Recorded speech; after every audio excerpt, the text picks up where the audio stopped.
Hi lovelies, I thought I'd do a video on beginner witches. This is for beginner witches 101.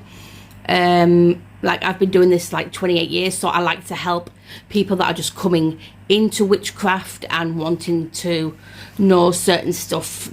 Like you can come to me for anything that you need to know. Just come in my inbox on here if you like. And I can help you as much as you need, really.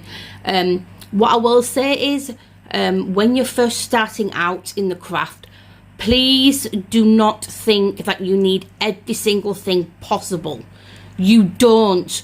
I know when I first started out, I went crazy and I bought loads of stuff, and you know what? I wish I didn't, because you do not need all this elaborate stuff. You don't need it. Use what you have at home.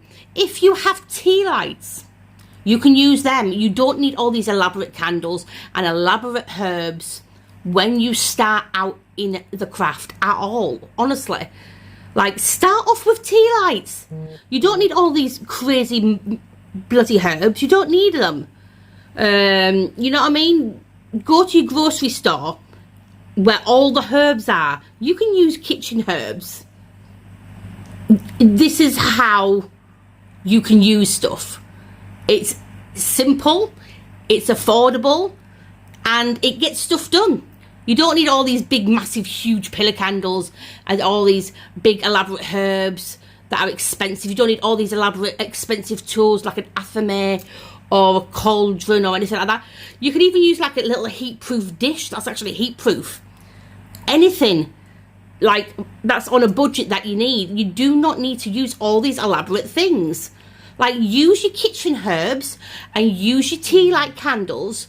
That's all you need. And no, you do not have to have an altar or a deity to be a witch. You can just have a little table to set all your spell ingredients out and everything like that. And also with books. You don't need all these elaborate books for witchcraft, and you do not need to follow it by the book. Obviously, learn protection first and foremost. That's all you need to do before doing anything. Learn protection first. That's what I always say. Just because something in a book says you need this and you need that, if that thing doesn't correspond to what you're feeling, do not use it.